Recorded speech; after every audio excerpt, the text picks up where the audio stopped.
Hi friends, welcome to കൊച്ചമ്മസ് kitchen.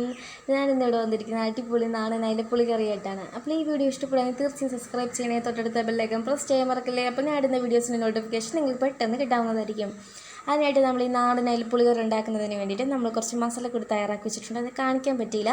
3 table spoon മുളക് പൊടിയും 1.5 ടേബിൾ സ്പൂൺ മല്ലിപ്പൊടിയും 1 ടേബിൾ സ്പൂൺ മഞ്ഞൾപ്പൊടിയും 1/2 ടേബിൾ സ്പൂൺ ഉലുവാപ്പൊടിയാണ് എടുത്തിരിക്കുന്നത്. അതിൽ കുറച്ച് വെള്ളം ചേർത്ത് നമുക്ക് മിശ്രിതമാക്കി വെക്കാം. ഇനി അടുത്തതെന്ന് പറയുന്നത് 1 ബൗൾ കൊച്ചുള്ളി, 1 കുടം വെളുത്തുള്ളി, 1 കഷ്ണം ഇഞ്ചി, 2 പച്ചമുളക്, തക്കാളി. അതുപോലെ നമ്മളെ മെയിൻ ഇൻഗ്രീഡിയൻസ് ആണ് കുരുമുളക്. 1 തണ്ട് കുരുമുളകാണ് എടുത്തിരിക്കുന്നത്. ഇനി നമുക്ക് 2 കുടംപുളി എടുക്കാം. അത് നമുക്ക് വെള്ളത്തിലിട്ട് വെക്കാം. കുറച്ച് പൊടി അരിക്കൊക്കെ ഉണ്ടെങ്കിൽ പോയി കിട്ടും. ഇങ്ങനെയുള്ള മെയിൻ ഇൻഗ്രീഡിയൻസ് ആണ് അയില.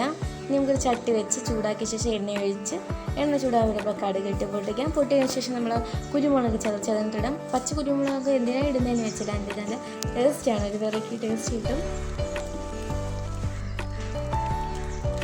ഓക്കെ, ഇനി നമുക്ക് കൊച്ചുള്ളി ഇട്ട് കൊടുക്കാം. കൊച്ചുള്ളി ഒന്ന് വാടി വരുമ്പോഴത്തേക്ക് നമുക്ക് അതിനകത്തേക്ക് വെളുത്തുള്ളിയും പച്ചമുളകും ആഡ് ചെയ്യാം. ഇവിടെ വെളുത്തുള്ളി 6-7 അല്ലി കാണും. പച്ചമുളക് 2 എണ്ണമാണ് നമ്മൾ നീളത്തിൽ അരിഞ്ഞത്. ഇനി 1 കഷ്ണം ഇഞ്ചി പൊടിതായിട്ട് അരിഞ്ഞത് അതിനകത്തിട്ട് നല്ല രീതി വരട്ടിയെടുക്കാം.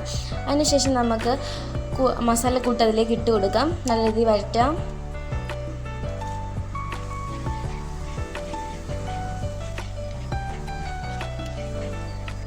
ഇനി ബാക്കി വന്ന അരപ്പുണ്ടെങ്കിൽ നമുക്കതിനെ കുറച്ച് വെള്ളം ചേർത്ത് ഒഴിച്ചു കൊടുക്കാം. കുറച്ച് വെള്ളം ഒഴിച്ചാൽ മതി. പിന്നെ ആവശ്യാനുസരണം വെള്ളം ഒഴിക്കാം. ഇനി ഇതിന് ആവശ്യമായ വെള്ളം ഞാൻ ഒഴിക്കുകയാണ്. ഞാൻ ഇവിടെ 1 കപ്പ് വെള്ളമാണ് ഒഴിച്ചിരിക്കുന്നത്.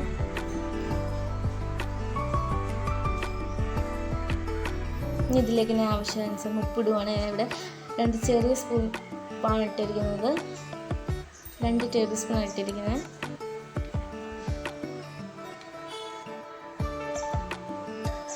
ഇനി അടച്ച് വെക്കും. തിളച്ച് വന്നതിന് ശേഷം നമുക്ക് ഈ മീൻ ഇട്ട് കൊടുക്കാം.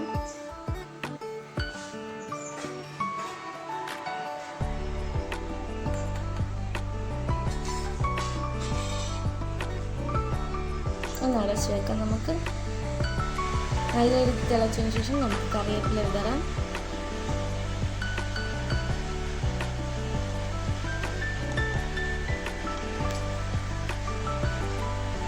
ലാസ്റ്റ് നമുക്ക് തുടങ്ങി തക്കാളി ഇട്ട് കൊടുക്കാം. 5 മിനിറ്റ് അടിച്ചതിന് ശേഷം നമ്മൾ കറി റെഡിയായി.